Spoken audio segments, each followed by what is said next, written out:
Our energy is one of the few things in our lives that we tend to have a lot of control over. Be it in deciding how we want to spend our day and what type of activities we want to invest our energies in, be it how much energy we want to invest into a task, or how we even choose to recover our energies. It is often up to us.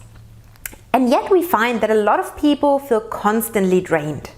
They feel tired, they experience a lack of energy, and they just don't feel motivated at all anymore. If any of this sounds familiar to you, then keep watching, because today we are going to talk about energy management. Hi, we are Breeze, the platform for ambitious people who want to live their lives with more ease and less stress. And I'm Cornelia, the founder and head of psychology at Breeze. So, as I said before, today we will talk about all things energy management. What does that mean? We're going to briefly look into the different types of energies that we all have. We're also going to look into what costs us our energies, how we can keep them, and how we can really plan and manage them so that they balance out, so that we can keep our energy under control and live as stress-free and with as much ease as possible. But now, first things first. What do we mean when we talk about energy?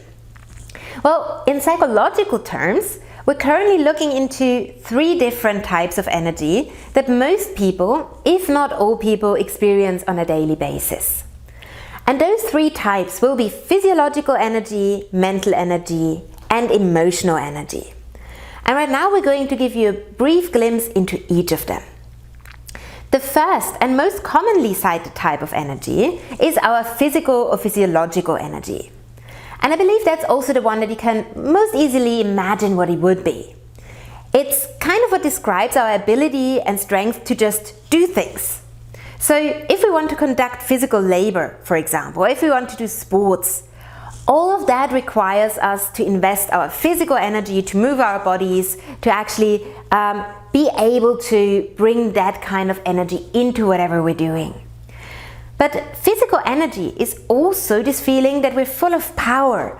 It allows us to be active, to physically go about our days, or to be honest, to at least stay awake for most of it. And our physical energy depends on our physical features, such as our health, what we consume, so our food, our sleep patterns, and so on. The second type of energy is our emotional energy. And emotional energy, as you might imagine, is quite similar to physical energy in the sense that it also reflects a part of our capacity to do things. However, what sets it apart is that the source of this type of energy is actually located in our emotions and emotional experiences. So in our feelings, as the name suggests. And our emotional energy levels depend on the type and intensity of our experiences. Our feelings throughout the day as we... Oh. Yeah. Our emotional energy levels depend on the type and intensity of our experiences, our feelings throughout the day, as well as how we handle them. And you may notice, for example, if you had a day where you had a very emotionally taxing conversation with a coworker, let's say, then you might feel drained by the end of the day, despite the fact that you're still fairly awake and maybe even physically still full of energy. And yet your emotional battery might feel drained. And it's very important to be aware of this, that our days cannot just be exhausting from physical activity, but also from so-called emotional labor. So for example, having to hide our emotions all day long, or using our emotions a lot, regulating them a lot. All of these things can really lead to this kind of emotional exhaustion.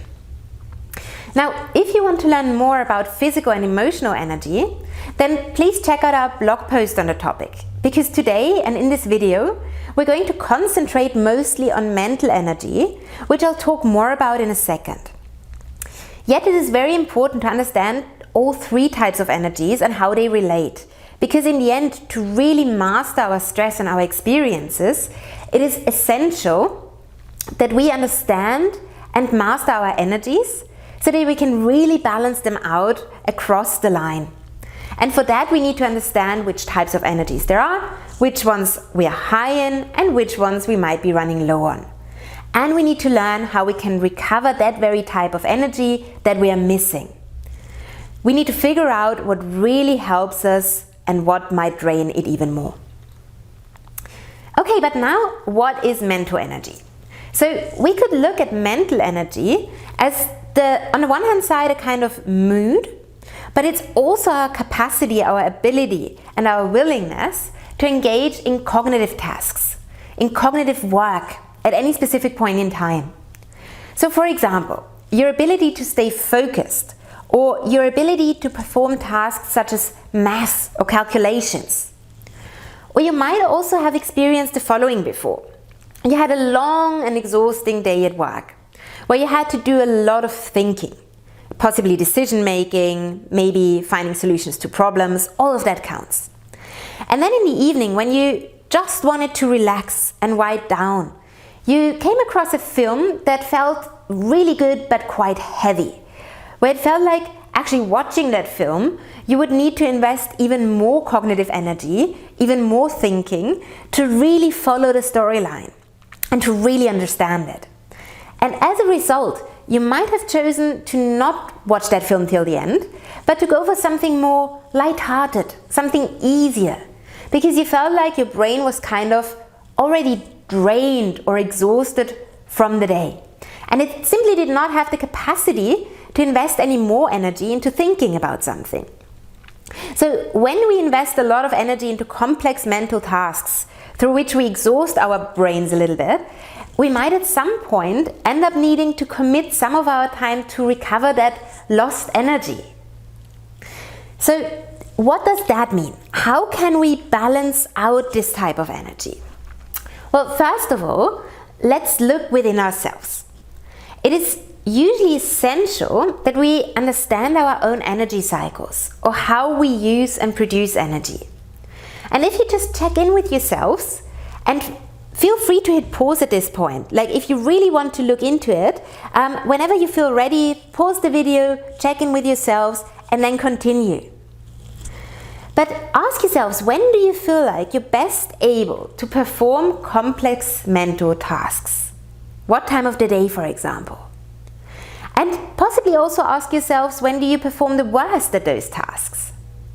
How do you notice that you need a break? And when is that usually? But also, once you decide to take some time to recuperate your energies, how long do you personally feel it takes until you feel fully ready to re-engage in thinking? All of these are questions that we often neglect to ask ourselves because we're simply so focused on the hustle and we want to function. So we keep pushing and pushing and pushing rather than really feeling into ourselves and tapping into what energies we have. However, we cannot function as well as we might want to if our batteries are drained. It's simply not possible.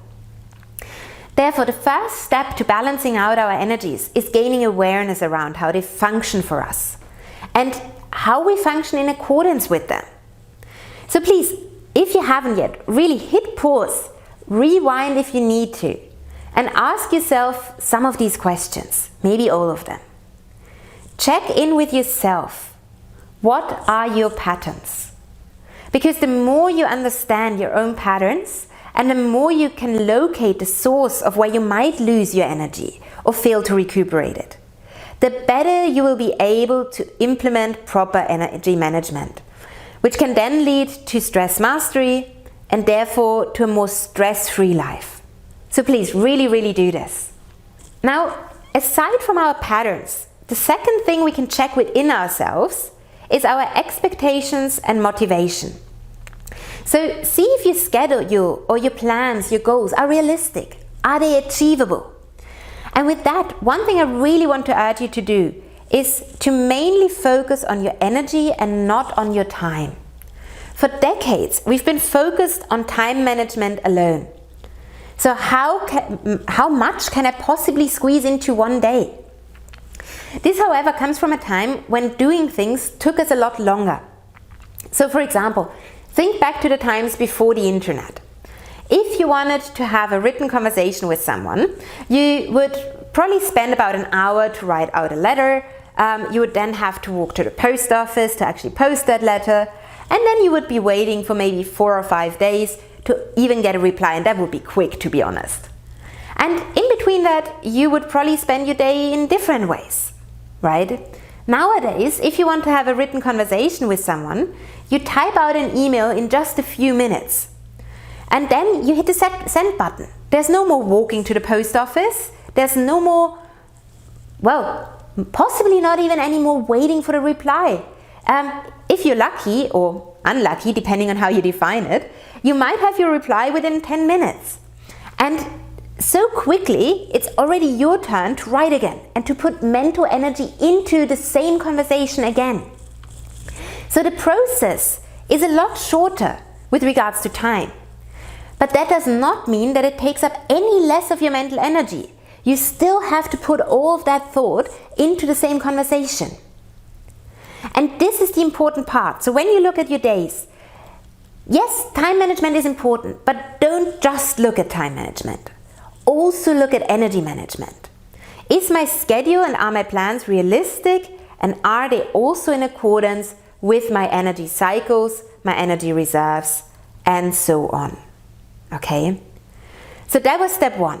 Looking at our own patterns, looking at our motivations, plans, and so on.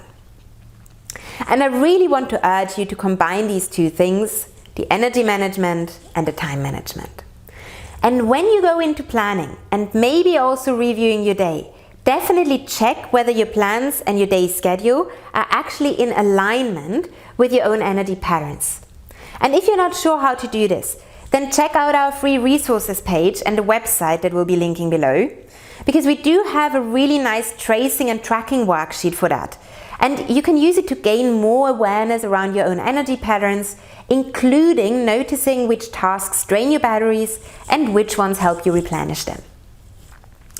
But now, aside from purely focusing on your mental patterns, your expectations, your workload, it may also make sense for you to look into and check in with your body. So even though physical energy is a separate topic, of course, our different energy types are also linked together to a certain extent. So still check in if your nutrition is right, if you eat the right amount and the right kinds of food that you need, if you get enough rest. So do you sleep enough? But also, is your sleep of good quality? I mean, you might have seen before, if you're struggling with sleep, then you might also be struggling with concentration. You might be struggling with mental energies, right? Because they interlink. By the way, if sleep is an issue for you, then definitely hit the like and subscribe button, because we have a video about sleep and sleeping patterns coming up on this very channel. But now let's briefly summarize. What can you do to better manage your energies? First of all, gain understanding. Understand what the energy types mean, understand how they show up for you. This is also linked to point number 2, awareness. Really focus on gaining awareness around your own personal energy patterns, around your own expectations.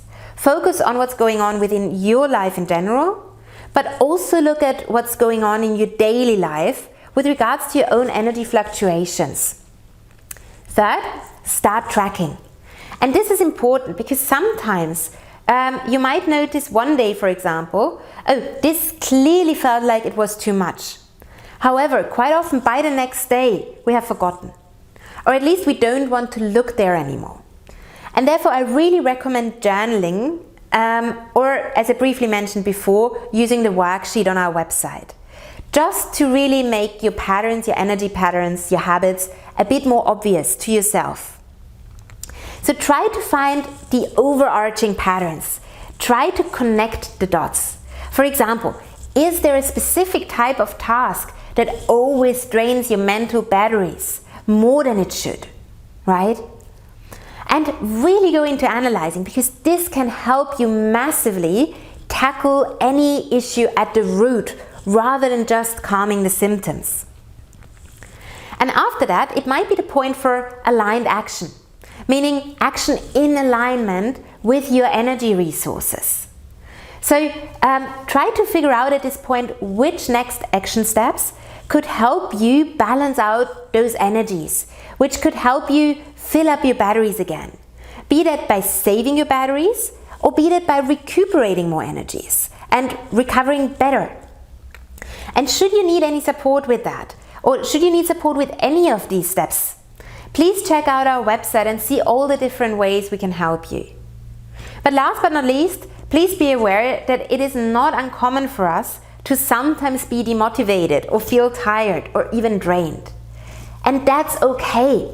Our energy is fluctuating, we're not robots. That's normal.